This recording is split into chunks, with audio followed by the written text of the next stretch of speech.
My dad secretly erased my entire college record and gave it to my cousin, until I exposed the truth and made his dark scheme collapse. Hi, I'm Isolda. 12 hours before I was supposed to walk across a stage in my cap and gown, my father left a note on the kitchen counter. No conversation, no eye contact, just 7 words scribbled in pen. Graduation cancelled. Expect court papers. I didn't cry. I packed my bag in silence. But here's the part no one expected. When I opened my records, my name was already gone. My thesis replaced, my voice rewritten, my photo swapped for my sister's. My place in this family erased before I ever had a chance to claim it. What kind of father stages a legal ambush against his own daughter the day before her graduation? And what kind of family calls that love? You want to hear what happened in the 12 hours that followed? I was supposed to pick up my gown. That was the only item left on my list, one last errand before the final week. The day had been meticulously planned, right down to my coffee order. I even allowed myself a small smile when the barista got my name right. It felt like everything was clicking into place, like the version of myself I'd been building, brick by brick, was finally ready to step forward. When I pulled into my father's driveway, the street was quiet as usual, neatly trimmed hedges, driveways rinsed to perfection, and that ever-present hum of quiet judgment the neighborhood seemed to inhale. I entered through the side door. No need to knock. I'd done this 1,000 times before. The first sign that something was off was the silence. The second was the air. It carried a strange stillness, like something was holding its breath. No clink of a teacup, no distant shuffle of TV channels, just the sound of my own shoes on tile. And then I saw it, a single sheet of paper folded once, sitting dead center on the kitchen counter. No envelope, no salutation, just 7 words scribbled in my father's unmistakable blocky print. Graduation cancelled. Expect court papers. That was it. Nothing more. Not even a love, Dad. Not even a date. I stared at it long enough for the ink to blur slightly in my vision, but the words didn't change. I didn't pick it up, didn't fold it. I just stood there listening to nothing, feeling nothing until the cold edge of the countertop reminded me I still had a body that needed support. Not even a phone call, I muttered, voice low. Just ink, like I'm a problem to be managed. I grabbed my phone out of reflex. My fingers moved faster than my thoughts. Opened my bank app, not because I expected trouble, but because I'd learned to check things when life suddenly veered left. That's when the second blow landed. My education account was frozen. The same account my father co-managed, supposedly for security and transparency. The message on the screen was clear: access denied. Authorization revoked by co-owner. I tapped the contact button. It rang once before a voice answered, pleasant and mechanical. Thank you for calling Whitstone Financial. How may I assist you today? I tried to keep my voice steady. Hi, I'm trying to access a co-managed account ending in 4720. It says authorization has been revoked. One moment, please. The typing on the other end felt clinical, almost detached. Yes, that account was adjusted this morning.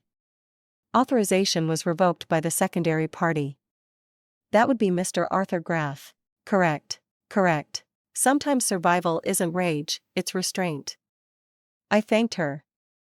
I hung up and I left the note where I found it, as untouched as I now felt. The drive back to my apartment was quiet. The roads were nearly empty. I didn't turn on the radio. I didn't cry. I didn't even think. I just watched the city blur past as if it might rearrange itself into something kinder if I kept my eyes on the horizon. When I got home, I didn't take off my shoes. I dropped my keys on the counter, made a cup of tea I wouldn't drink, and sat on the floor with my back against the cabinet. The silence inside the apartment didn't comfort me like it usually did. It felt loaded now, like it was waiting to see if I'd break. Instead, I reached for my laptop. My desktop loaded slowly, as if it too were hesitating. I opened the folder labeled Thesis Final. My name was still on the file, my edits still intact. For now, that word held more weight than it should have. For now, a flash of memory surfaced, my last real conversation with my father. You're too public about private matters, Isolde. It wasn't advice. It was a warning, a coded way of saying we don't deal with things in the open. We contain.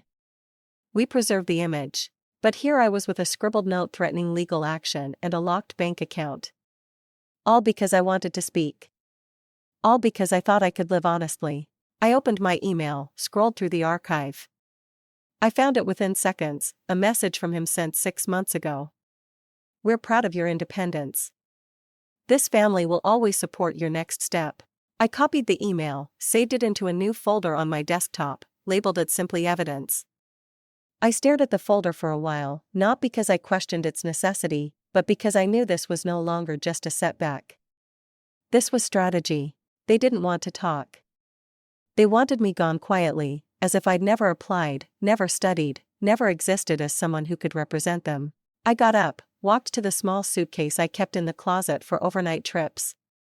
No deliberation, no pacing, just movement. I opened drawers, grabbed clothes without much care, folded them with a precision I didn't feel. Click. The zipper sounded louder than it should have. 12 hours. That's all I needed to shift the ground back under my feet, because in those 12 hours, I watched myself vanish from a moment I was meant to own. The morning light cut through the blinds in my kitchen, casting long shadows over a table that still held my untouched tea from the night before. I hadn't slept. I didn't expect to. The suitcase sat by the door, half-packed, waiting for some version of me that might need it. But I didn't move. I just sat there, phone in hand, thumb hovering over the Brown University homepage. I tapped the link to the commencement program. They hadn't even hidden it. Right there under valedictorian remarks, it read Bryn Calloway. Not a typo, not a placeholder. My cousin in full. Below that, the program's family recognition line read, Bryn will receive the ceremonial ribbon on behalf of the Graff family.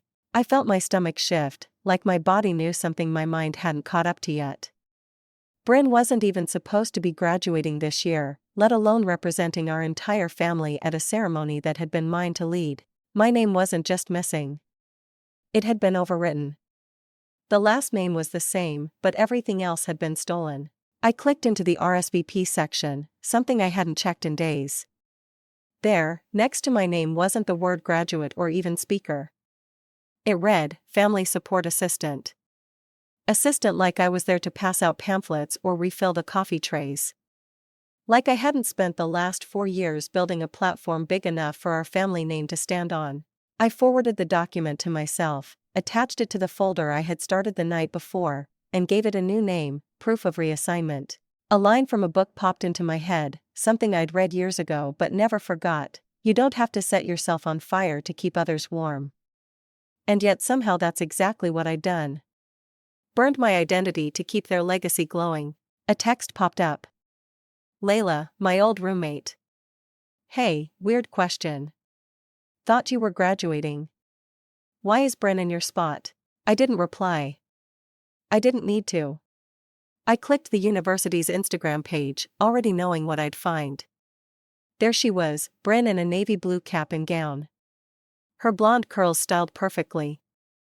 Makeup camera ready.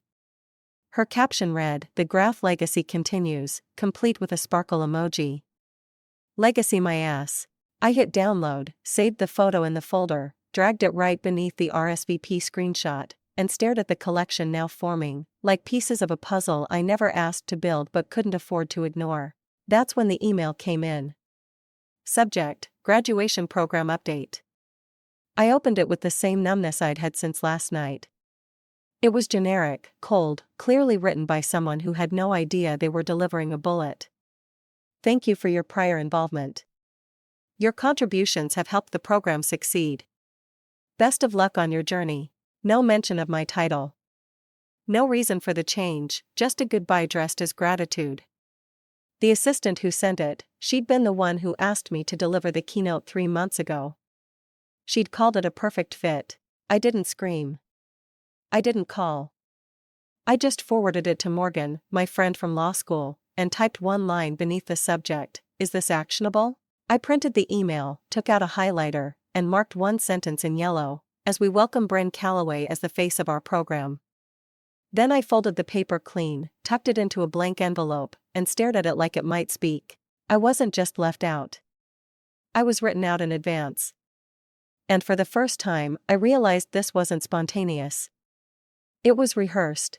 That thought sat with me the entire train ride to campus, its weight growing heavier with every passing mile. I wasn't going to meet with anyone. I wasn't there to reclaim a moment. I knew that was gone. I was there for records, for traces, for proof. Brown's Media Archive Center was tucked behind the old library, a corner no one visited unless they were chasing ghosts. I knew the walk by heart. Every creaking tile and uneven step reminded me of sophomore year, the year I'd been featured in a campus spotlight series called Voices of the Future. Back then, I'd believed it meant something. I walked up to the front desk where a tech assistant, barely older than some freshman, gave me a polite nod. "Can I help you?" "Yes, I'm looking for a digital copy of the Voices series, specifically the episode from fall semester 2019, the graph feature." He clicked around for a moment, his eyes scanning screens I couldn't see. He said. "You sure it was under your name?" "Yes," I said. Isolde Van. I was the student featured that week. He frowned.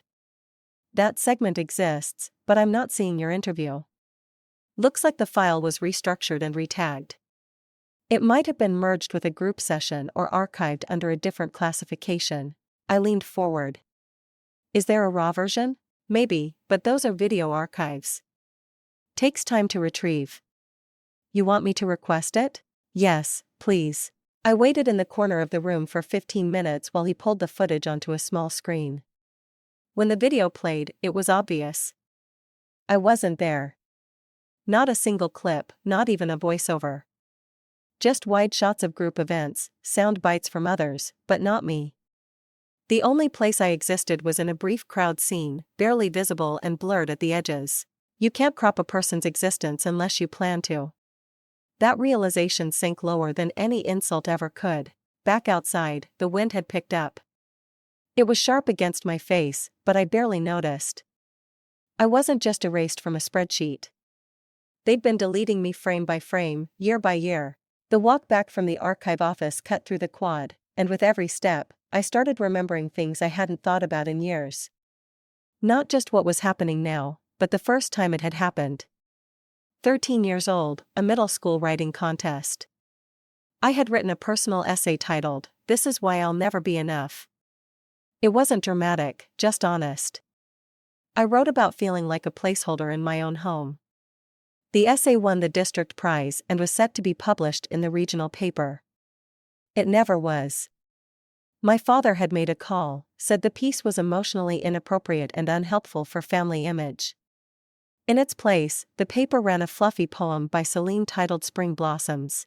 When I'd asked why, he didn't lie. He didn't even soften it. "We don't share things that make us look unstable, sweetheart." I remembered how my voice had caught in my throat, how I'd nodded like I understood, even though every cell in my body wanted to scream. That night, I stayed up rereading the essay, wondering if I'd gone too far by being truthful. I hadn't. They'd just been planning to delete me long before I realized what that meant. Halfway home, my phone buzzed. It was Vera. The name alone gave me pause. My aunt, my mother's sister, someone I hadn't heard from in months. Her message was short: "Found something your mom saved. Didn't want it buried with her." Attached was a scan of a handwritten document. My essay, my original essay. At the bottom in my mother's looping cursive were the words, "She writes because she can't say it aloud. Don't let anyone take that from her." I stopped walking right there on the sidewalk because in a single image, my mother had handed me back something I hadn't even known I'd lost. I got home and opened a new folder on my laptop, pattern suppression. I didn't need more reasons to be angry. I needed receipts. I pulled in everything: emails from teachers, deleted announcements, screenshots, this scan from Vera, and the metadata from the media room. It wasn't just about what had happened this year. This was a pattern, a structure, and I'd been trained to smile while it happened. "You either walk inside your story and own it," I whispered, recalling Brené Brown's words. "Or you stand outside and hustle for your worthiness." I was done hustling. Later that night, I opened the scan of my essay again and read the last line aloud, not caring that no one was there to hear it. I don't want to disappear. I want to matter even if it makes people uncomfortable. I highlighted that line. And as my own face stared back at me from the dark screen of my laptop, I whispered something that didn't sound like pain anymore. It sounded like truth. Turns out they'd been editing me long before I ever hit publish. And if they edited me, maybe they thought I'd never find the raw version again. That sentence looped in my head like a faulty track as I pulled into the driveway of the Graff estate. It had been 3 days since Vera's email, since I found the essay, since I admitted to myself this was never about a graduation. This was about inheritance, not the kind written in legal trust documents, but the kind you live in silence to protect. I was told this meeting would be about paperwork clarification. That was the phrasing. The kind of polite code my father's world ran on. Everything unpleasant got softened with professional language. You weren't cut out. You were reassigned. You weren't silenced. You were realigned with priorities. The house looked exactly as it always had. Not a leaf out of place, not a window smudged. Everything preserved to look lived in, but untouched, like grief had skipped this place entirely. The only hint of time passing was the faint mildew near the front porch tile, probably ignored out of pride or blindness. A housekeeper opened the door. I nodded. Didn't wait for her to announce me. I knew where I was going. The study still smelled like aged wood and cold leather. My mother's favorite lamp was gone, replaced by a minimalist brass fixture that looked like it belonged in a hotel. She used to read in that corner every evening. Socks mismatched. Always half a cup of tea left behind. Arthur stood near the window, his back to me, hands clasped behind him, a gesture that was part military, part patriarch, all performance. We need to talk about the mess you're making, he said without turning. I stepped into the room. I didn't sit. You erased me. He finally turned, slow and deliberate. His face was unreadable, but his voice was ice. We protected you from yourself. I let the silence breathe between us. Families like ours don't air out rot, he continued. We contain it. You chose to rot in public. That makes you the shame. There it was. Not shouted, not whispered, just stated like fact. He didn't raise his voice. He never had to.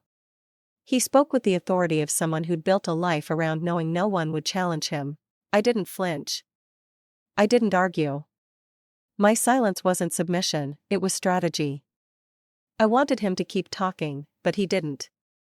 He walked around the desk and sat down, signaling the conversation was over, as if I'd just been corrected and would adjust accordingly. Instead, I turned and walked out.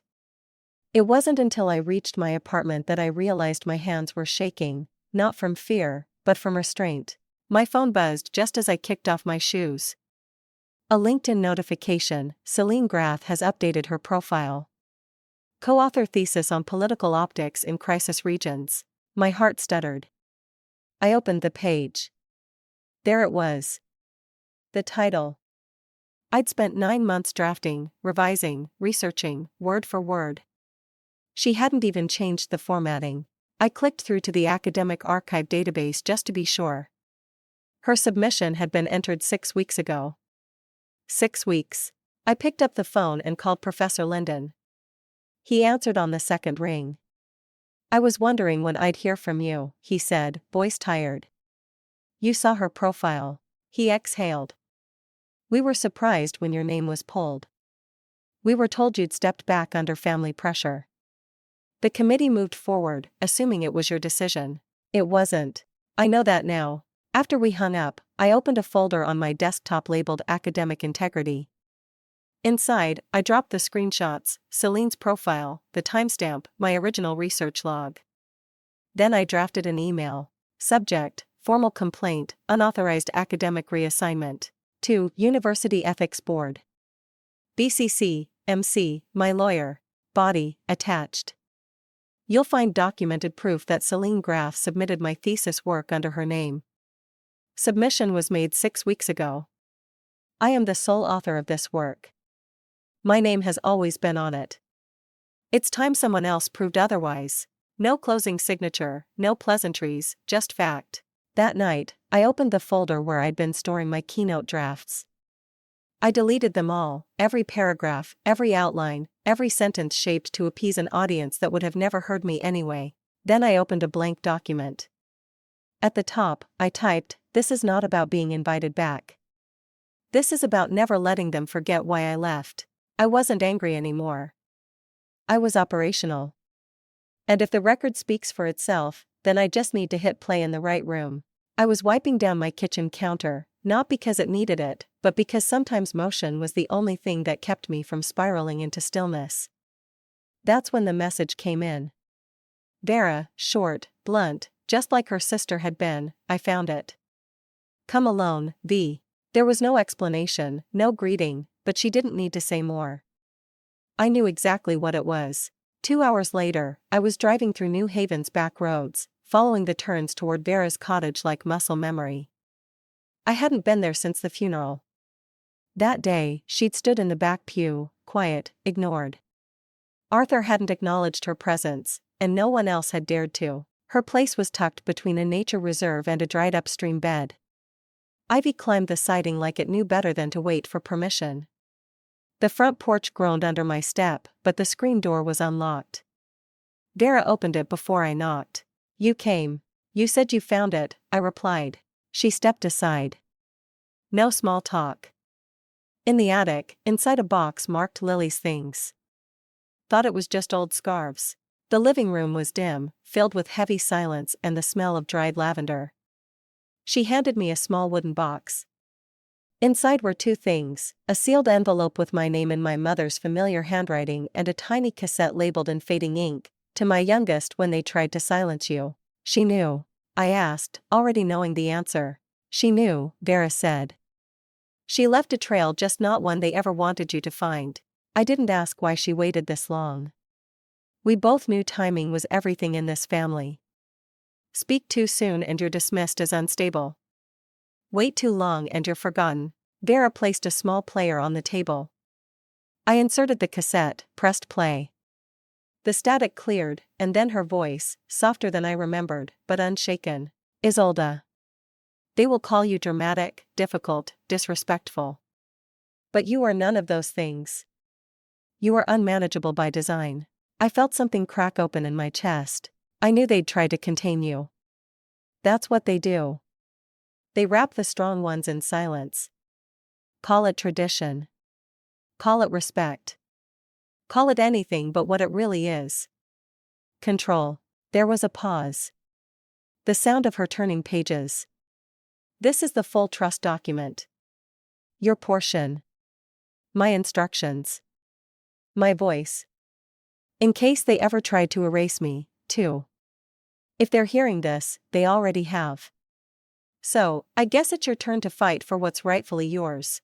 The tape ended with her humming, a lullaby she used to sing when I had trouble falling asleep. I hadn't heard it in years, but it dropped me right back into a nightlight-lit bedroom, wrapped in sheets too small for the weight I carried. I looked at Vera. She was already unfolding another paper. She tried to file this a year before she passed. "A clean transfer of your share. No cosign from Arthur and it was denied, blocked. He claimed instability, said it would be irresponsible." I read the document slowly. My mother's signature sat steady and sure at the bottom, dated 1 month before her final hospital stay. I pressed my thumb to it, not for verification, for connection. When I got home that night, the city lights felt different. Like the quiet didn't scare me anymore. I poured myself a glass of water, sat at the kitchen table, and opened my laptop. New folder, matriarch file. I added the audio file, the scanned trust document, a photo I kept tucked in my drawer for years. My mother sitting on our back steps, pen in hand, notes scribbled in the margins of her book. In red ink above her notes, she had once written, "She's not the quiet one. We are." I didn't cry. Instead, I opened my email. Subject, attached. Audio testament. Trust dispute. Body, she knew. She left proof. Let's talk options. I hit send. My mother didn't raise a rebel. She raised a record. And tomorrow they'll realize it wasn't a bluff. It was a brief. When I woke up the next morning, my mind didn't stall. No haze, no pause, no pacing across the apartment, wondering what to do. I moved like I already knew. I brewed coffee I wouldn't drink, opened the blinds halfway, sat down at the kitchen table, and pulled out the envelope Vera had handed me, the one with Mom's handwriting. But I didn't read it again. I had enough. I had what I needed. I opened my laptop and laid out 3 files across the screen: my locked education account screenshots, the email access logs I'd quietly requested weeks earlier, and the scanned authorization form transferring my graduation trust fund to Celine, a document with my name at the bottom, only I never signed it. The signature was laughable. The slant was wrong. The loops didn't match. My E had always curled up, a habit Mom teased me about. This one hooked down like a copycat trying to pass a quiz they never studied for. They didn't even try to mimic my loops, I said aloud. It didn't feel like a joke. I created a new folder on my desktop and titled it Counter-Strike. Then I printed the trust document, highlighted the signature, added a sticky note on top: forgery. I dressed plain and neat, pulled my hair back, no makeup. I didn't want to look like I was performing. I wanted to look like a woman who came with facts. At the local courier office, I stepped up to the counter and handed over a manila envelope. To Arthur Graff. Urgent legal evidence enclosed. The clerk didn't ask questions. I paid in cash. Walked out. The sun was too bright for how cold the air felt. On my way home, I sent an email to Morgan, my attorney. Subject: attached. Forgery document. Body: please confirm timestamp of revocation and delivery. Within the hour, she replied, confirmed. Signature is invalid. Legal risk is high if they push this to court. Suggest holding position until we review trust structure fully. I stared at the reply for a beat, then typed back, don't hold. Draft the motion. They wanted a courtroom. We'll give them lighting. I meant it. By noon, I opened a new doc labeled Reinstatement Demands. I wrote without flinching. Thesis credit restored. Public acknowledgement of authorship. Correction of university records. Revocation of Celine's submitted trust documents. Official apology from academic board. I forwarded the doc to both the University Ethics Committee and Morgan. No commentary, just the file, just my name. The day passed with strange calm. I folded laundry, paid my internet bill, called Vera just to say thank you. She didn't ask what I was doing with the documents. She knew better than to assume I'd sit still. At 5:32 p.m., I got the delivery confirmation, package successfully signed for by Arthur Graff. I imagined the moment, the weight of the envelope, the seal sliced open, the realization that I wasn't bluffing, that I'd learned their language, and now I spoke it better than they did. I didn't feel rage. I felt strategy. That night, I opened my private journal. Not the digital one, the real one, the one with pressed flowers and pages smudged from coffee and rain. I wrote one line, they banked on my silence. I invested in my memory. Then I closed it, locked it back in the drawer where I kept things worth protecting. The sky outside had turned deep purple, the kind of dusk that looks like bruised pride. I stood at the window and let it all settle. Not as weight, but as fuel. 12 hours ago, I folded. Today, I filed because I know how villains operate. They hide behind applause until the lights cut out. I didn't sleep that night, not from restlessness, but from intention. There was a focus that replaced exhaustion, a clarity that made every part of me feel sharper. At 7:43 a.m., my phone lit up with a message from a name I didn't recognize at first. Did you mean to send that withdrawal email last month? It was from a student assistant at the dean's office. I stared at the message, rereading it, fingers pausing mid-keystroke. I hadn't sent any withdrawal ever. I wrote back immediately, can you forward it to me? A few minutes later, the file arrived, an email chain, my name at the top, my student ID, a message written in a professional tone. Due to personal instability and a desire to preserve the dignity of the program, I am formally requesting to step down from all speaking roles effective immediately. They even used the phrase emotional volatility. I didn't know whether to laugh or smash something. Instead, I didn't either. I saved the file, forwarded it to Morgan with no subject line. My phone buzzed again. Her response was swift, clinical: "This is manipulation. Metadata traces it back to a device registered to Graph Foundation PR." Another message followed seconds later: "Also, your login history shows unauthorized access using your credentials from a remote IP." Of course, it did. I opened a new screen, traced the digital footprint. They hadn't just removed me. They impersonated me to do it with tools I once trusted, with credentials I'd given them under the illusion of safety. Morgan's next message came through: "We can file this under cyber suppression." "Want me to prep?" "No," I replied. "File it fully. I didn't want leverage. I wanted exposure." The day moved on with robotic predictability. I went through emails, added the forgery to the folder labeled image tampering, drank tea that had gone cold. By late afternoon, the universe decided I wasn't done for the day. The caller ID just said, "Caleb." My thumb hovered over the answer button. It had been 8 months since we last spoke. Not because of a fight, but because silence had settled in like fog between us, and I let it. "Hey," he said, voice shaky. "I owe you something." I said nothing. I need to tell you the truth before it ends up in court." Still silent. "Your dad, he offered to pay off my student loans if I walked away. Quietly said you were becoming a problem, that it was better for everyone if I just left. He didn't beg. He didn't even sound proud.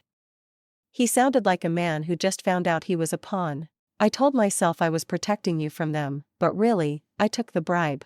I let the words hang in the air for a while. "Thank you," I said eventually. "That's more honesty than I ever got from my own family." He exhaled like he'd been holding his breath since the day he left. I hung up. No yelling, no closure, just an updated entry in the growing list of truths I hadn't asked for but needed to log. I opened the voice recorder on my phone, pressed record. "Loyalty bought is loyalty bound to break. That's not betrayal, that's accounting."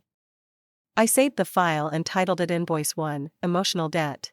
An hour later, I sat at my desk and started writing something I never planned to post, but needed to create anyway. To those wondering why I vanished, I didn't. I was edited out. Below the sentence, I attached 3 files: the forged email, the digital trail metadata, and a short audio note of myself reading the lines Caleb admitted were scripted. No commentary, no hashtags, just the truth with timestamps. I scheduled the post for midnight. They like to operate in silence. I'd return the favor with documentation. Before bed, I stood in front of the mirror, not to admire anything, just to look myself in the eye. "They turned love into logistics," I whispered. "But I'm the one keeping the receipts. If they wanted a scandal, they should have checked who they cast as the villain." And once the truth is public, power starts to panic. The next morning, I walked through the stone corridors of the administration building like I had nothing to lose, which in truth I didn't. If anything, I had receipts and receipts in the right hands rewrote legacy. I requested the registrar's building entry logs. I didn't expect ease, but I was polite, firm, and precise. "Just need verification on who entered the registrar's office on April 6, I said. "You can redact everyone else's name if needed." An hour later, I received a forwarded clip from security, low resolution, blurry around the edges, but unmistakable. Celine, walking in alone, holding a red file folder labeled "Then I." She had on her public version smile, the one she used in interviews and brunches with donors. I stared at the still image, then saved it into the folder on my desktop named Manipulation Confirmed. I leaned back in my chair, cracking my neck just slightly to the side as if shaking off an invisible collar. Then came the notification. Google Drive shared with me anonymously. Subject: "You need to hear this." A voice file. I hesitated for maybe a second, then clicked. "Arthur, I don't care how you do it. Erase her before she realizes. Use the dropout line if needed. No one wants another family drama in the news cycle. Handle it." Another voice, probably legal counsel, muttered something indistinct. "Arthur again, frame it like burnout. She's always been sensitive. Makes it easier." I didn't cry. Not anymore. I opened my editing app, dragged in the audio file, added the screenshot of Celine, then I drafted the post. Text first: when they call you ungrateful, play what they said when they thought no one was listening. Underneath I attached the security image, the full voice recording, a scanned note for every girl told she imagined it. Hashtag erased by sign.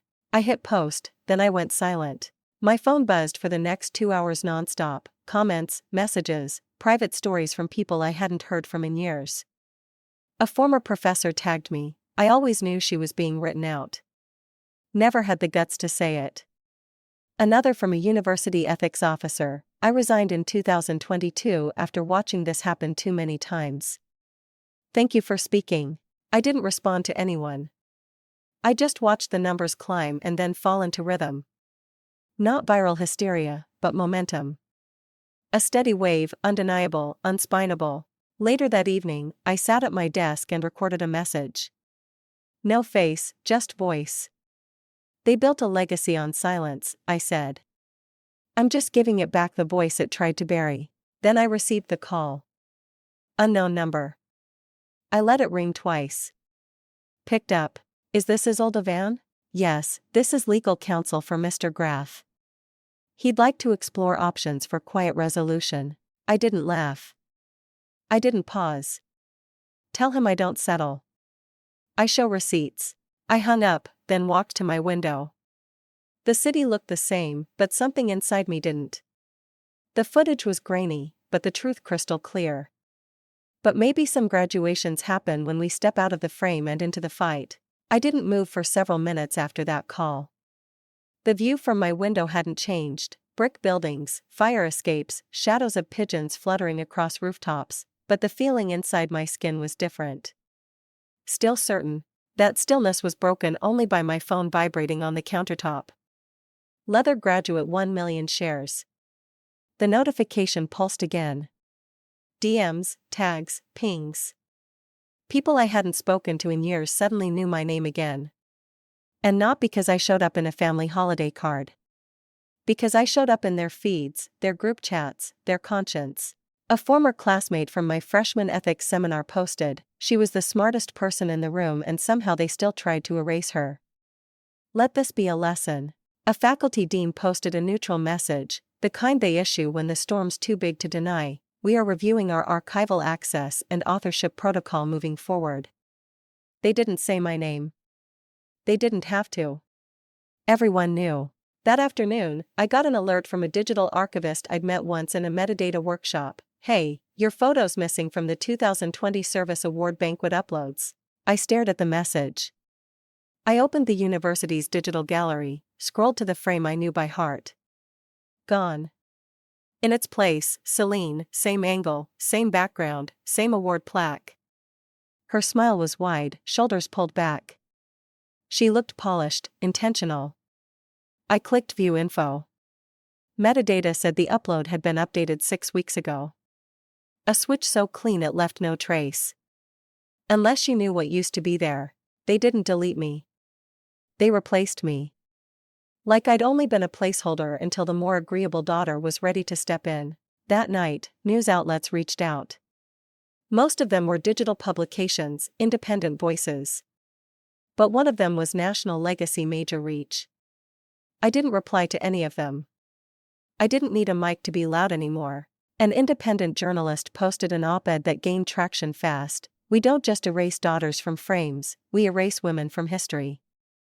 The piece was titled, The Graff Family's Two Daughters, One Legacy, and the War to Own It. I didn't read the comments, but I saved the article, filed it in a folder titled Public Record. That same evening, I received a message from Mr. Carroll, my old AP Lit teacher. I wanted to say something back then, he wrote. I didn't know how, but I see you now. I didn't reply, but I screenshotted it, added it to my acknowledgement post-fact archive. The next day, I found myself sitting alone at a cafe downtown. It wasn't a place I normally went, too loud, too crowded, but something in me wanted to hear voices that weren't curated. The news was playing on a silent screen above the counter. Headline, Graduation Controversy. Family Scandal Challenges Ivy Image. And there I was, finally not invisible. My face full center, not filtered through someone else's story. People noticed. I caught glances, a few whispers, but no one said anything directly. I sipped my coffee slowly, letting it go lukewarm, letting the noise settle around me like ambience rather than threat. My phone buzzed again. A shared Google Calendar notification. Subject: Joint Mediation. Grath Family VAR. I tapped View Details. Date: Monday. Location: University Legal Boardroom. Time: 9 a.m. I stared at the event title for a long moment. I used to dream of graduating in that building.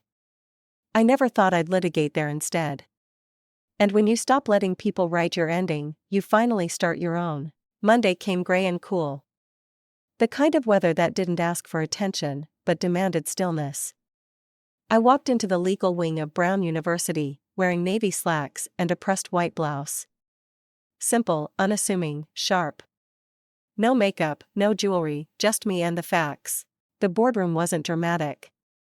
It was sterile, cold white lights, an over-polished table, bottled water with labels peeled off. The nameplates sat evenly spaced. Mine read, Mrs. Van. Arthur and Celine were already seated across from me.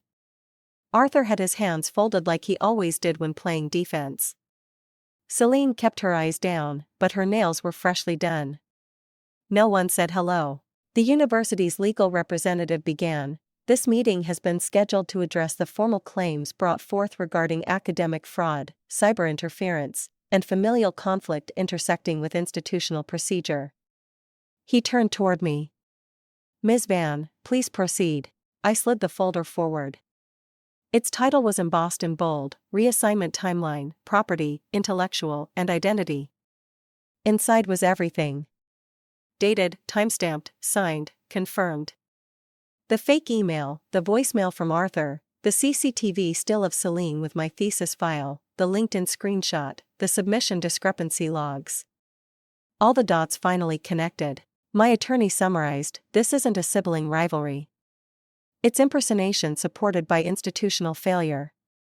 What began as family conflict became administrative manipulation. Celine finally spoke, voice trembling, too polished to be unrehearsed. I wasn't trying to steal anything. I was just helping manage optics. I didn't flinch. Optics are what you polish when you're hiding rot. Arthur remained quiet. No apologies. Just his classic neutral expression. Trained detachment. The university rep shifted, looking visibly uncomfortable. Then one of the board members cleared her throat. There's one more item to be addressed. She pulled out a printed email from Dr. Linwood, tenured faculty, Department of Political Studies. She read aloud, to whom it may concern, I apologize for remaining silent during the reassignment process. The withdrawal of Isolde Van's thesis was flagged, but I failed to inquire. I now believe that was a mistake. There it was. Not a parade, not a confession, just a sentence that cracked the wall. Silence followed. Then the panel began deliberation. When they returned, the verdict was direct: the authorship of the thesis will be officially reinstated to Ms. Isolde Van. Celine Grath's submission will be withdrawn from academic record. A beat. The university will issue a public acknowledgement of mishandling. A non-disclosure agreement has been prepared. No, I said. The room paused. I'm not signing it. The rep blinked. Ms. Van. It's a standard offer.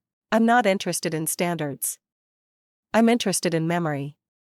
This doesn't get buried. Arthur's jaw tightened. Celine looked like she might cry, but I didn't feel sorry. Not anymore. The meeting closed with an awkward shuffle of papers. Chairs scraped. The door opened. We all stood, but no one spoke. At the exit, Arthur stopped. His voice was low, flat. You're really doing this? I paused beside him. No, you did. I looked him in the eye. I'm just undoing it. I walked out without waiting for a response. The hallway outside was empty. Just me, my shoes clicking softly against the stone floor. The hearing ended, but for once, I wasn't the one being edited, and I didn't need their permission to be permanent. The ride home after the mediation wasn't triumphant. It wasn't anything really. I kept the windows rolled down, letting the wind fill the car with air that didn't feel recycled. There was no music, just the hum of tires against pavement, and the dull ache behind my temples, reminding me that truth, even when spoken, takes something from you. By late afternoon, I was back in my apartment, standing in the center of the living room, not entirely sure what to do next. I wasn't angry anymore. I wasn't even exhausted. What I felt was clean, like whatever version of me that had needed their recognition had been scrubbed off in that boardroom. Then my phone pinged.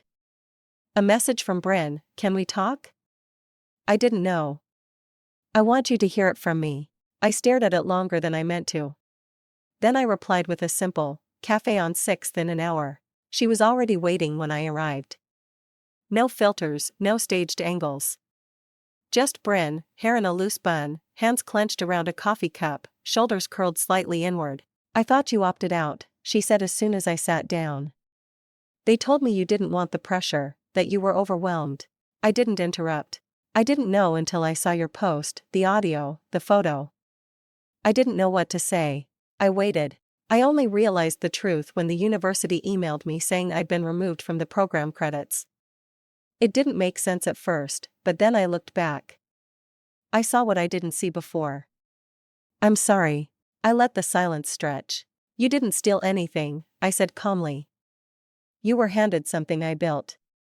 "That's not the same." Bryn looked down. Her lip trembled, but she held it. "Do you forgive me?" she asked. I didn't hesitate. "Forgiveness assumes I'm still waiting on it." "I'm not." She nodded slowly. There was no drama, no tearful apology, just the sound of chairs scraping the floor as she stood and left. I didn't watch her go. Later that night, back in my apartment, I opened the Notes app on my phone and typed, "Closure doesn't come from their apology. It comes from knowing you never needed it to move." I uploaded a photo I'd taken months ago. A soft shot of my graduation gown draped over the back of a chair in my living room. I'd never posted it before. Back then, it felt like a reminder of what was taken. Now, it felt like a reminder of what I reclaimed. Caption, "It was never the robe. It was who they thought could wear it." I didn't tag anyone. Didn't expect likes. At midnight, just before I turned off my phone for the night, a notification popped up from Brown University's official account, honoring graduates who overcame adversity, featuring Isolde Van. No tag, no email, no warning, just a headline. Recognition doesn't erase erasure, but it does show who's still writing and who finally ran out of ink. And I didn't need their permission to be permanent. At dawn, the park was empty except for the faint crunch of gravel beneath my shoes. I'd brought everything I needed: a fold-up chair, a thermos of tea, my old tripod, and a white envelope with my name and my mother's handwriting. The garden path was still wet from last night's rain, but the sky had cleared just enough to let the light break through in thin lines. I found a bench that faced the trellis, the same one Mom used to bring me to during finals week when I couldn't breathe, when everything felt too big to name. I unfolded the chair, set the tripod up with quiet precision, and clipped my phone in. No audience, no podium, no music swelling in the background. Just me and morning air and the speech I never got to give. I pressed record. Then I opened the envelope. The paper inside had been folded 3 times. The ink was slightly faded, but unmistakable. "You graduated the moment you stood alone without folding. The robe was never the proof. You were." I sat down, pulled my robe from my tote bag, and draped it gently over my shoulders. It still fit. It wasn't about size. I took a breath and began reading the speech I'd written 6 months ago. "Good morning. I'm honored to speak, not because someone gave me permission to, but because I earned this moment with every step, every paper, every time I didn't let myself disappear when it would have been easier." My voice didn't shake. I didn't cry. I just read out loud to no one. And for the first time, that felt like enough.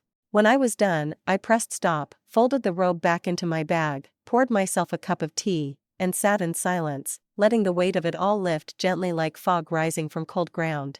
Back at my apartment, I uploaded the video.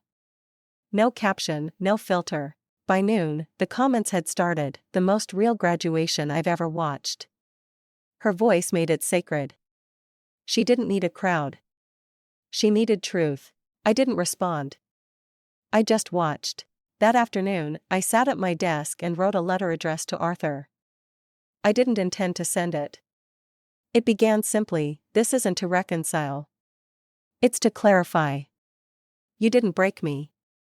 You broke the illusion you ever held me. I used to think silence was strength. Now I know it's often survival, but not anymore. I don't need your version of peace. I built my own. I folded it, placed it in a clean envelope, labeled it 'Never Deliver.' Then I filed it away. A week later, I met with an academic advisor in a small shared office on the second floor of the Student Services building. No press, no banners, just 3 people around a table with coffee and folders full of startup paperwork. We launched a fund that morning, the unedited fund designed to support students who've been institutionally silenced. Those who were told their voices were too loud, too dramatic, too early, or too much.